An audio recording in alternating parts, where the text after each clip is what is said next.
Olá pessoal, vamos dar início aí à nossa live.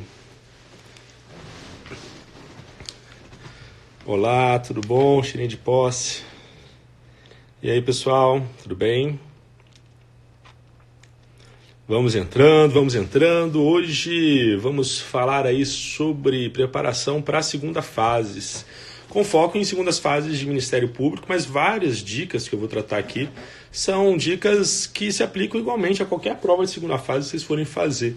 Defensoria, magistratura, delegado de polícia, às vezes até para provas discursivas de analista, né? Mas em especial para provas discursivas dessas carreiras mais tops, né? Como a gente costuma falar. E eu vou dar uma ênfase também, fazer algumas considerações preliminares sobre o que eu faria para estudar para a segunda fase do Ministério Público de Santa Catarina, do Ministério Público de São Paulo. Não sei se todos me acompanham ou sabem do meu trajeto, da minha história, mas eu fui aprovado nesse concurso do MP-DFT, em primeiro lugar, com as maiores notas na prova discursiva, com a maior nota também na prova oral, sendo que na época eu estava cedido, era da AGU, advogado da União, mas cedido para o Supremo Tribunal Federal como assessor do ministro Zavascki. Então trabalhava de forma extenuante lá no Supremo Tribunal Federal, ao mesmo tempo dava aulas no CPIURES, ao mesmo tempo tinha meus alunos de coaching e no tempo que sobrava eu tinha que estudar, claro, né, para o concurso público, porque a aprovação não cai no céu. Mas o meu estudo precisou ser um estudo mais estratégico, um estudo com ênfase nos principais assuntos mais cobrados, nas principais matérias. E esse é o tipo de estudo que eu vou comentar um pouco aqui com vocês nessa nossa live, que vai ficar salva também, depois vai lá para o YouTube do CPIURES também, para quem não puder assistir nesse horário, tranquilo? Então, sem mais delongas, vamos falar um pouco sobre provas discursivas. Prova discursiva, vocês devem saber... uma pergunta aqui, né? Foi aprovado no ano de 2016 aqui para o MP-DFT, Carol. Foi o último concurso agora do Ministério Público do Distrito Federal. Já vitaliciei, graças a Deus. Agora estou na assessoria civil de controle de constitucionalidade da Procuradora-Geral de Justiça no âmbito do MP-DFT. Mas vamos embora. O que é uma prova de segunda fase? Vocês sabem, a prova é escrita, vocês precisam responder uma pergunta, beleza. Mas, para você conseguir ter essa habilidade necessária para conseguir responder uma questão discursiva, aí já é uma outra história.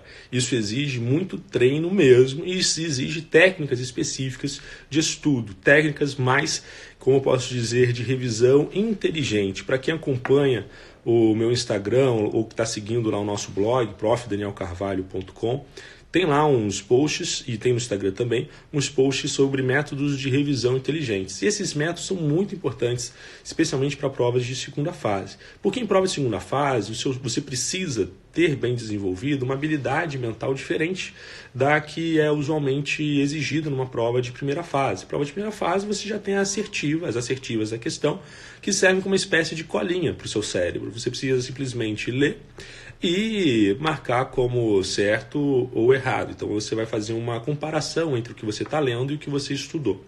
Na prova de segunda fase não tem a deixa, não tem a cola, tem só o enunciado da questão, mas você precisa desenvolver aqueles temas todos. Então você precisa ter bem amadurecida uma habilidade de construção de raciocínio jurídico.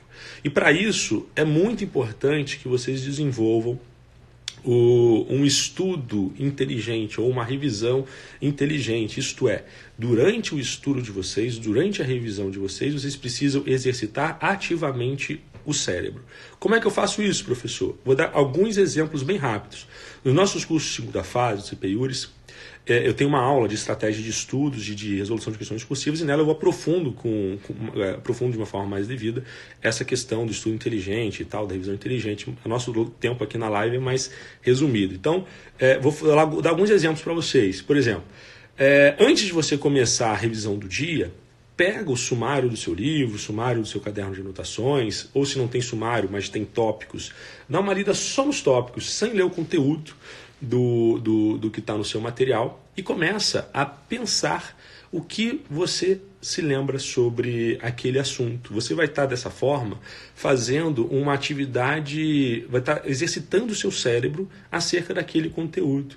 E todo tema que você exercita a sua mente, que você demanda do seu cérebro pensar a respeito, refletir a respeito, formular um conteúdo, é um tema que o seu cérebro interpreta como sendo mais importante. E ele vai guardar esse tema com mais carinho, vai colocar numa memória de longo prazo, vai colocar aquele assunto numa caixinha mais bem guardada para você conseguir usar na data da sua prova.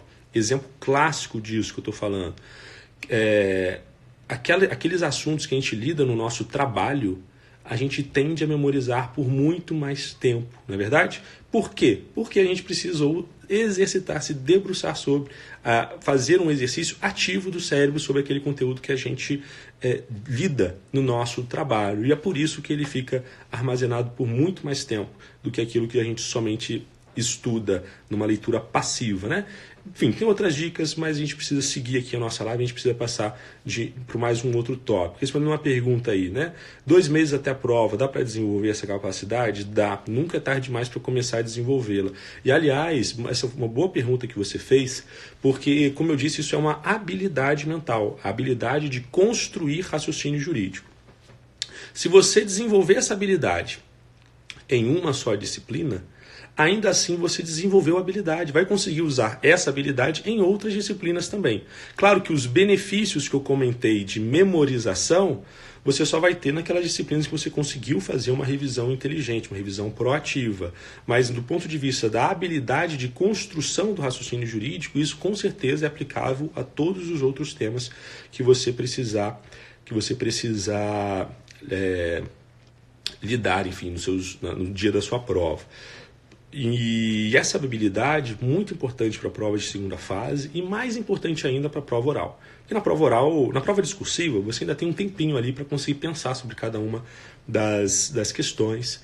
E aí tem lá o método brainstorm também, que eu falo nos nossos cursos de segunda fase. Enfim, você precisa se debruçar a respeito de cada uma das palavras-chave que você sinalizou no enunciado da questão, para pensar quais artigos são importantes acerca de cada uma daquelas palavras que você sublinhou, que você circulou, o que tem na doutrina sobre cada um desses temas, o que tem na jurisprudência do STJ, do STF, enfim, tem que fazer um trabalho bem robusto mesmo de brainstorm.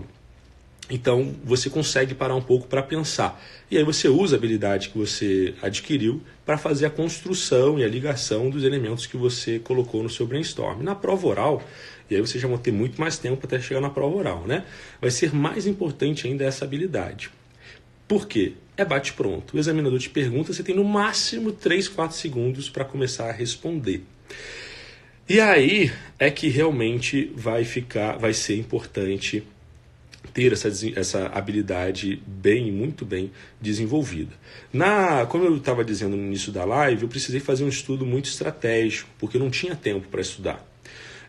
Então, eu foquei nas principais disciplinas, e dentro das principais disciplinas, eu foquei nos principais assuntos dentro de cada disciplina, não consegui fazer para a segunda fase uma revisão completa sequer das principais disciplinas, então eu tive que realmente fazer uma seleção dos temas mais importantes, e isso foi essencial, foi suficiente para eu ter conseguido uma nota na prova discursiva, e foi suficiente para na prova oral também, seguindo essa mesma estratégia, conseguir a maior nota na prova oral. E por que eu fui tão bem? Primeiro, que eu tinha essa capacidade argumentativa de articulação do raciocínio jurídico bem desenvolvida. Teve questão que eu não sabia a resposta, e tirei 10. Lá no curso eu falo com mais calma dessa questão. Eu comecei a articular o raciocínio, a falar o que me vinha à mente sobre sobre alguns dos elementos do enunciado, porque a pergunta em si eu não sabia responder, então foquei nos demais elementos do enunciado, e o examinador me deu nota 10 nessa questão, valendo 10. Na prova da AGU foi a mesma coisa. No grupo 3, era o chamado grupo da morte, eu não tinha ideia de muita coisa. E ainda assim consegui construir, graças ao brainstorming, graças ao índice remissivo do Vadimeco, mais precisamente, consegui desenvolver uma resposta boa e eu tirei 9,75 de 10 no dia, no conjunto da prova. Foi a maior nota do terceiro grupo da AGU no meu concurso, que foi o concurso de 2009 da AGU. Então, são estratégias que são úteis. Na minha prova oral, mesma coisa. Essa habilidade mental que a gente precisa desenvolver e que poucas pessoas se dão conta da necessidade disso, foi o que me salvou também na minha prova oral. Eu consegui responder várias perguntas que eu não tinha a menor ideia, simplesmente tendo calma, tranquilidade e articulando raciocínio e desenvolvendo na hora um raciocínio jurídico para amparar a minha resposta. E isso foi de suma importância para a nota que eu obtive. No curso lá eu também falo mais, 2 exemplos precisos, cada um dos exemplos eu vou pontuando bem nessa nossa aula de estratégia de questões discursivas, tá? Mas, além disso, é preciso conseguir escrever o máximo de informações possíveis dentro do menor espaço de linhas possível.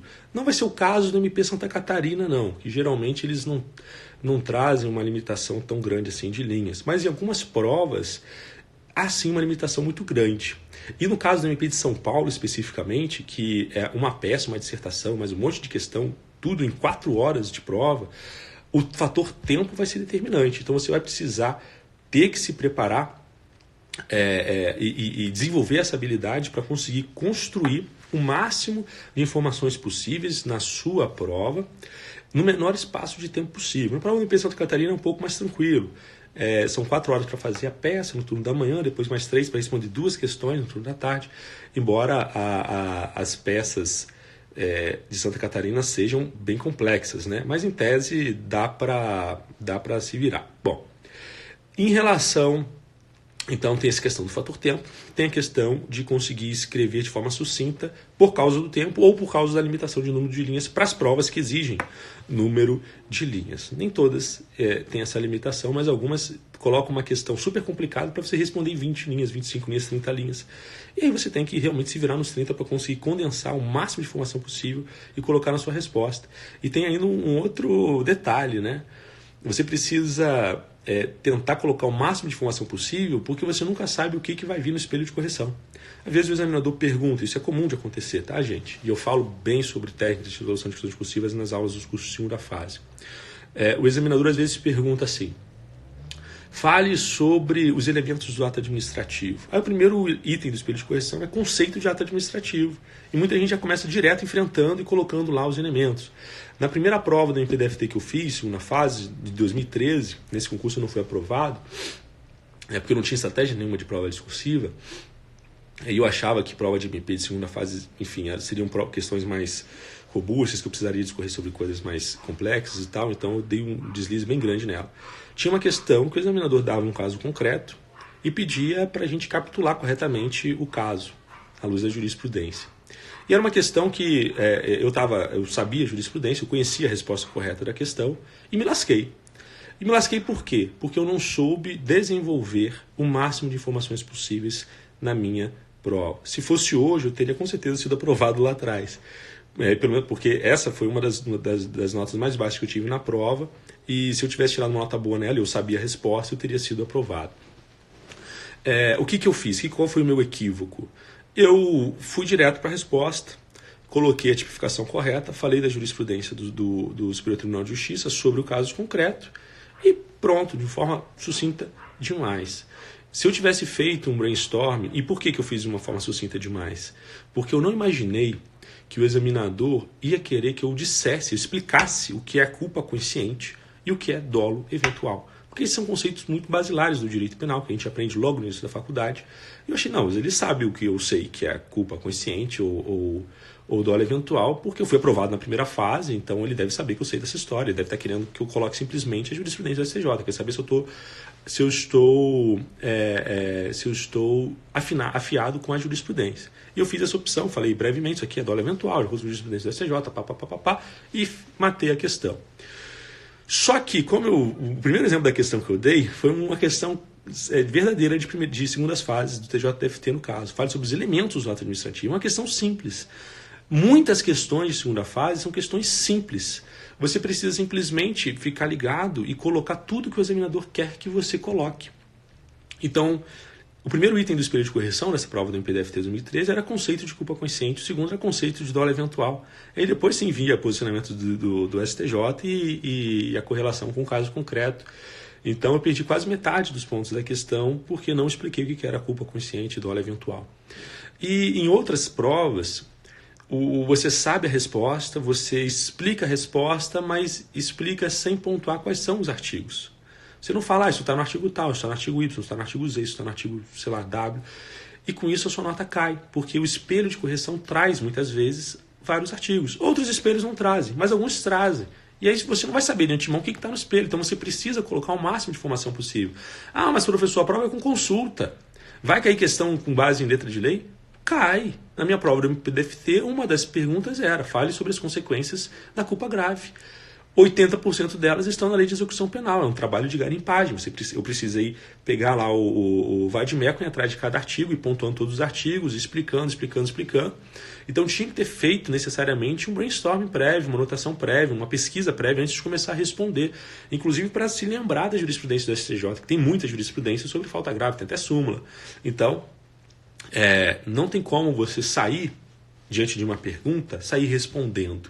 Esse é um erro assim, clássico, que até eu mesmo já cometi recentemente, em questão que eu sabia a resposta, questão de direito empresarial, que é a minha disciplina no CP Iuris, nos cursos de primeira fase. Eu dei essa questão em sala de aula, os meus alunos acertaram, vieram falar comigo depois da prova, e eu tinha errado a questão, porque eu esqueci de colocar umas 4 ou 5 informações que eu sabia.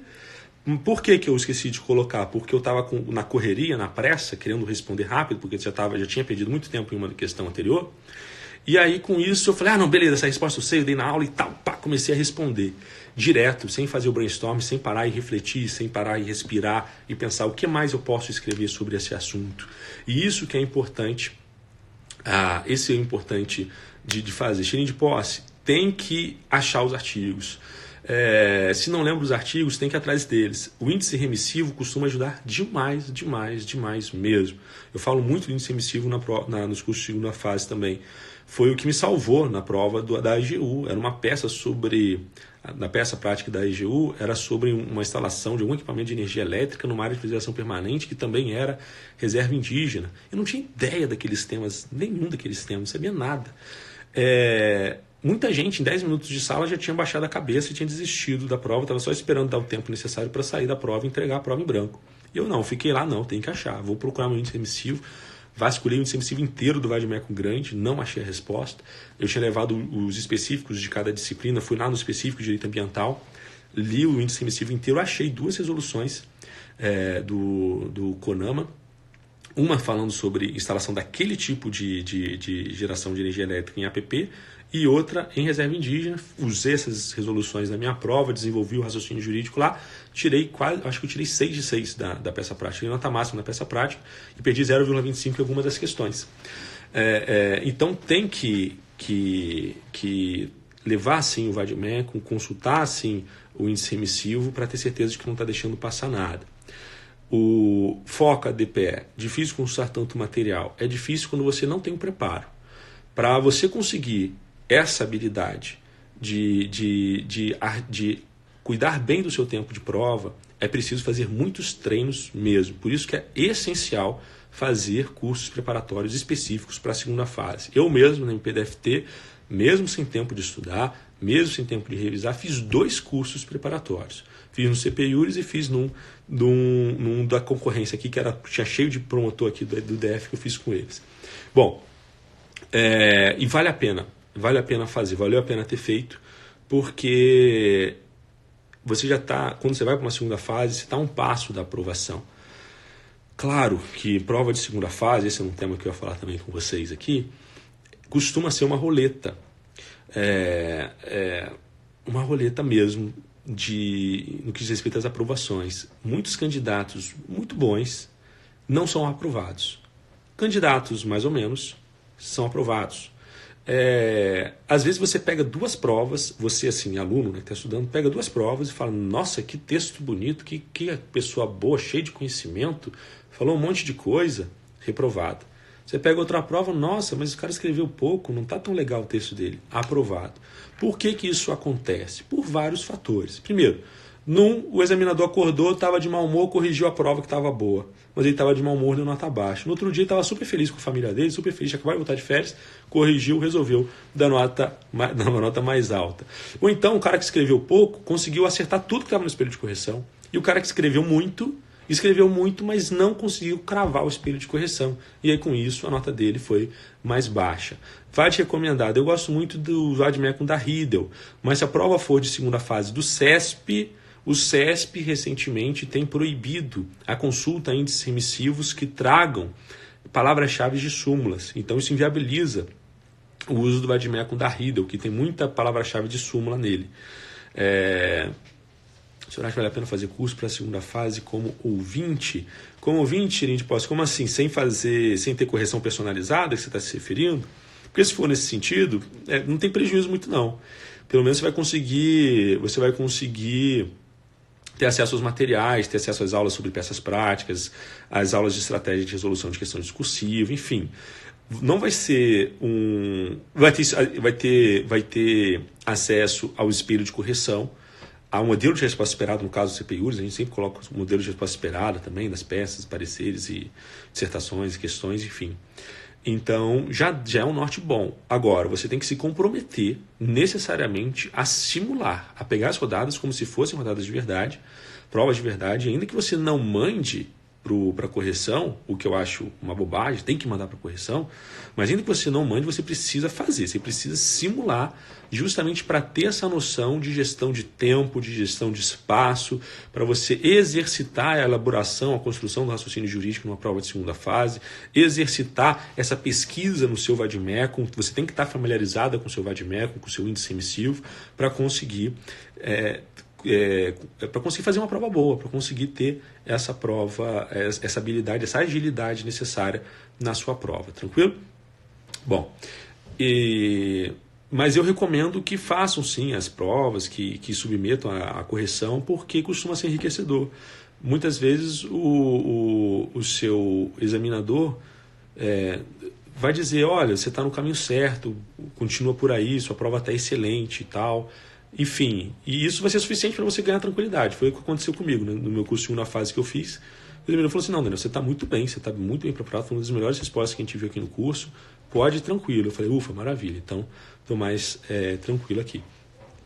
Ou então pode ser que o examinador fale, olha, você pecou porque não citou os artigos, não citou isso, não citou aquilo, fez essa construção errada, e tudo aquilo que a gente aprende errando, a gente aprende, inclusive, fixa muito mais, né? Então, o apontamento dos erros é muito importante para a gente não cometer o mesmo erro depois.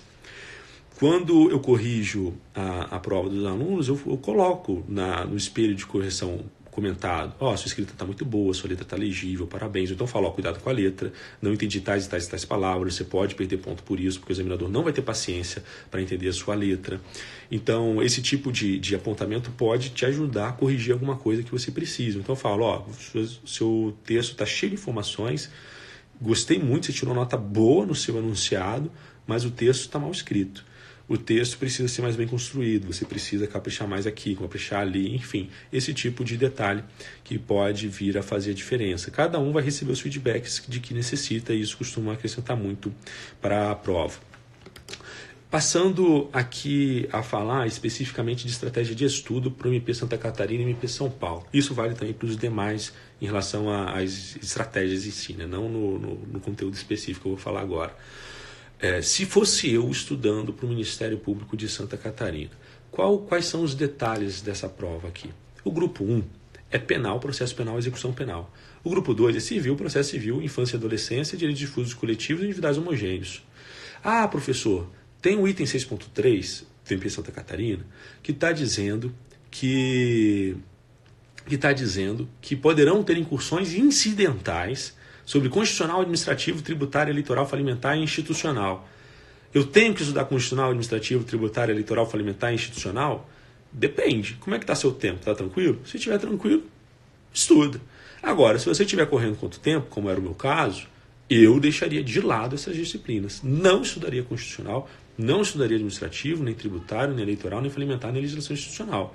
No máximo, faria uma revisão muito, muito sucinta, uma revisão bem objetiva mesmo, dedicaria assim 2 dias para o constitucional, 2 dias para o administrativo, meio-dia para tributário, junto com eleitoral. Eleitoral nem estudaria. Prova de MP, chance de cair eleitoral muito pequena, mas muito pequena mesmo. Então eu dividiria assim, meio-dia para tributário, meio-dia para falimentar e meio-dia para legislação institucional. E o resto eram as disciplinas do grupo 1 e do grupo 2, que já são aqui, já há uma seleção de disciplinas que o examinador fala, essas são importantes, essas têm mais chance de cair.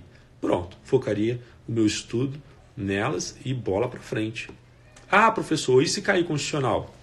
Me lasquei, não tenho o que fazer. Foi uma aposta, eu tive que apostar, meu tempo era curto, optei por focar naquelas mais importantes.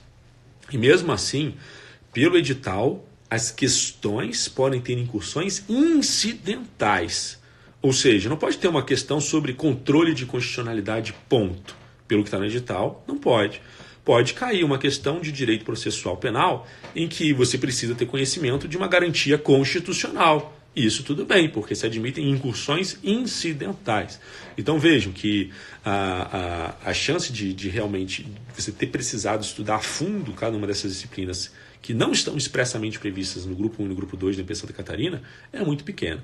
No MPDFT, Suelen, eu nem sei dizer quantas horas eu consegui estudar, porque eu estudava o que dava para estudar. Tinha dia, ainda coincidiu de cair lá o impeachment da Dilma no meio do meu estudo. Nesse dia mesmo, entraram com, acho que foi uma segurança, sei lá o que aconteceu, eu saí do STF 3 e pouco da manhã. Que foi uma sessão que começou quase 10 da noite lá. Os próprios ministros ficaram lá. Os ministros ficaram. Eu fui liberado mais cedo até, inclusive. Mas o ministro Teori continuou lá em plenário nesse dia. Então, tinha dias que eu ia até 10 horas da noite lá no trabalho e tal. Não tinha como estudar todos os dias. Às vezes eu conseguia sair um pouco mais cedo.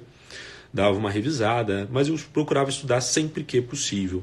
Não sei dizer uma média de verdade, mas foi bem pouca coisa mesmo que eu consegui estudar. O que eu fazia, e isso não tem problema falar, que era tranquilo, era, fora esses momentos de urgência em que havia uma definição do que eu precisava fazer, eu procurava no escaninho lá das ADIs, que eu ficava na parte de controle, e uma outra ação mais urgente que aparecia lá, mais complicada, originária, que não fosse de controle.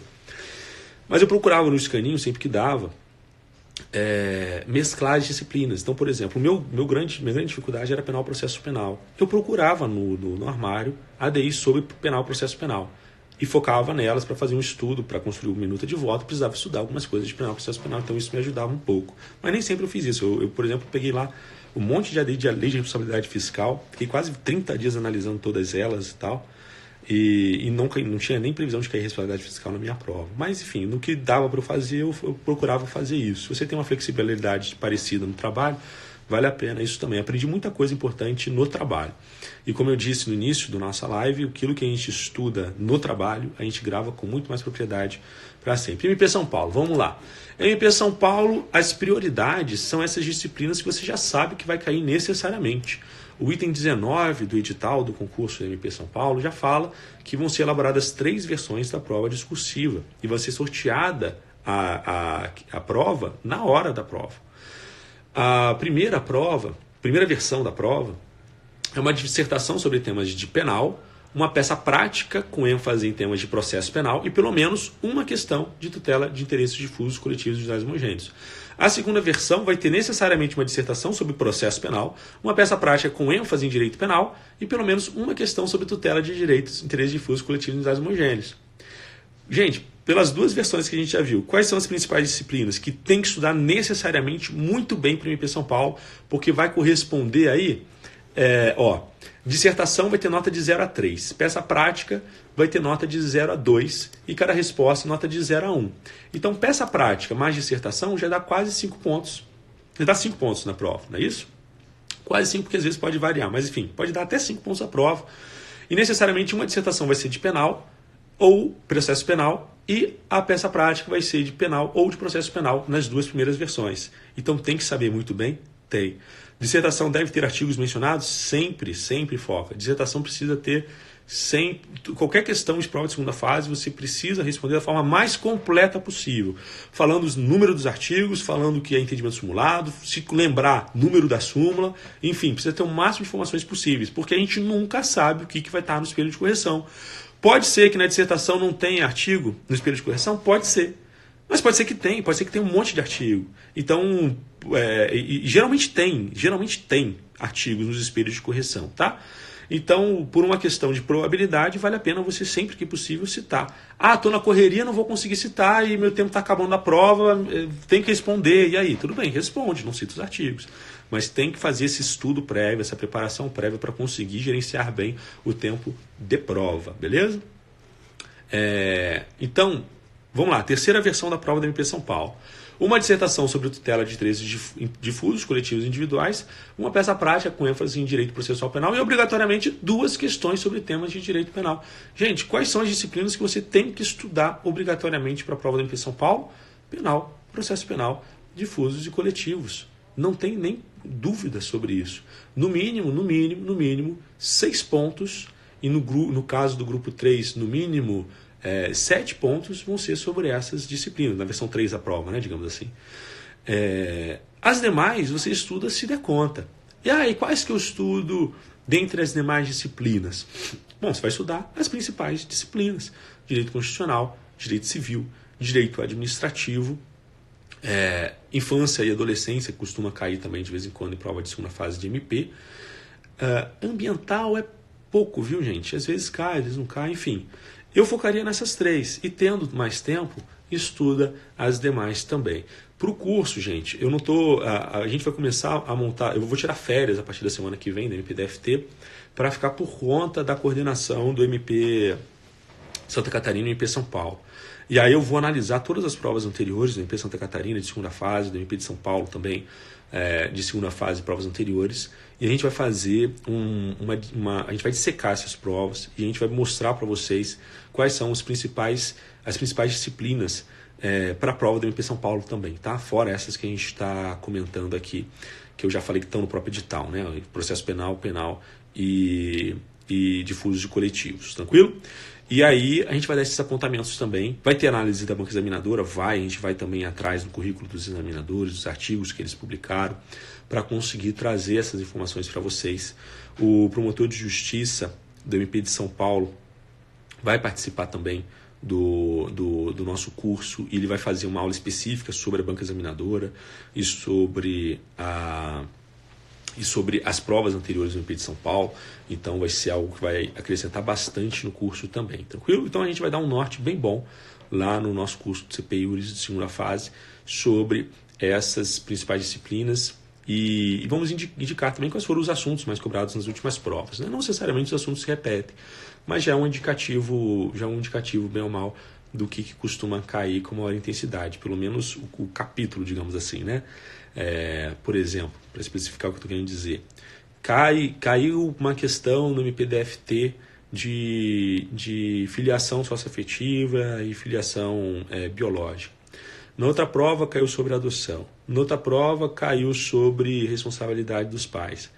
O que a gente pode extrair disso? Que tem chance de cair de novo esses temas? Não.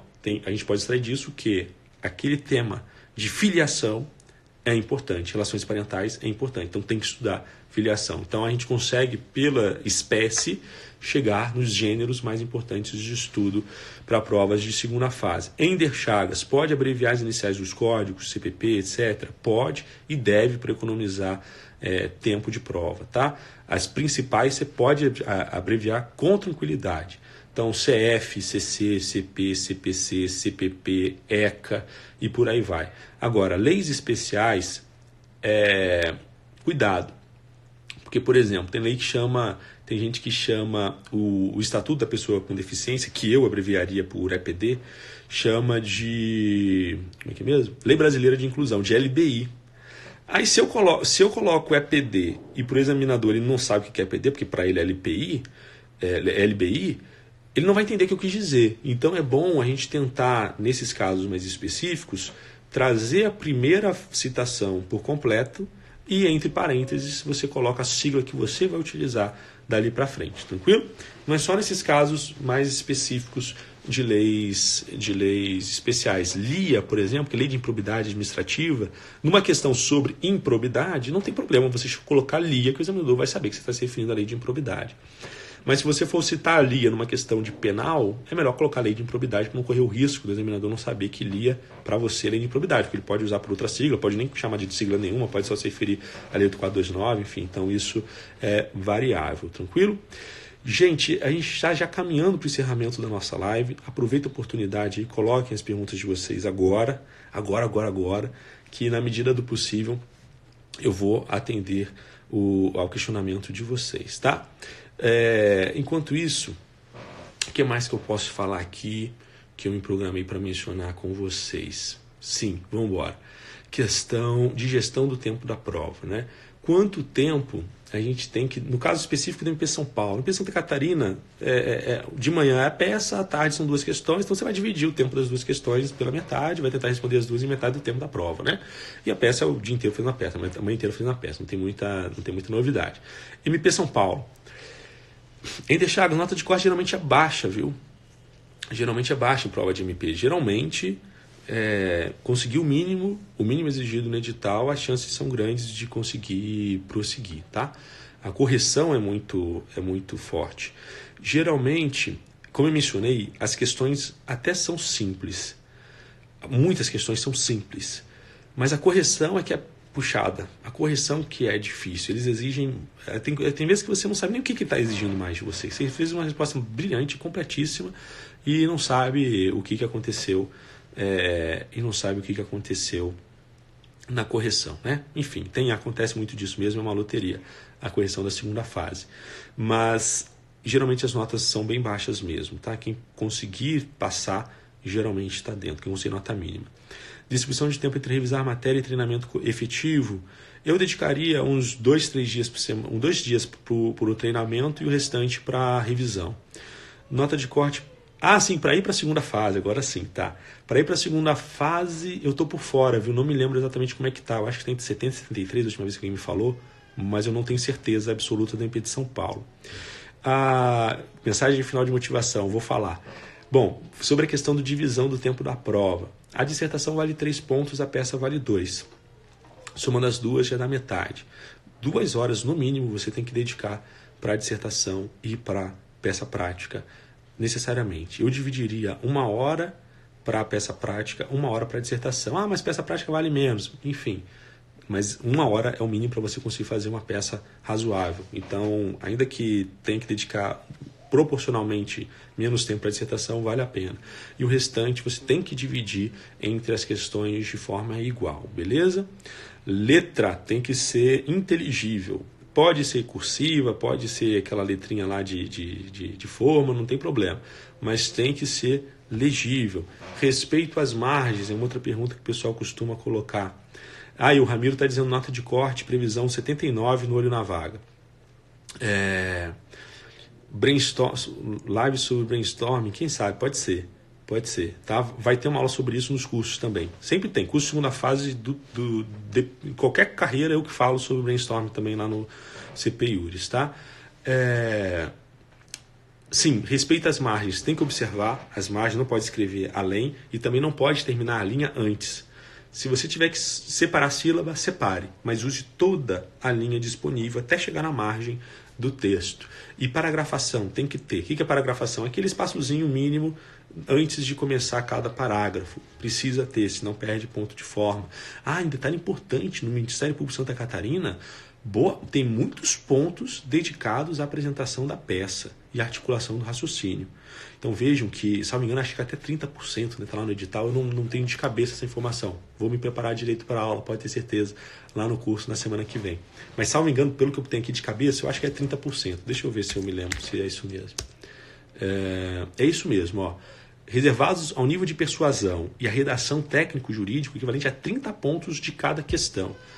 Então, precisa escrever bem, precisa tomar cuidado com o português, precisa observar a paragrafação, observar todas as dicas aí de redação necessárias. Beleza, pessoal? Vai de específico, Saga.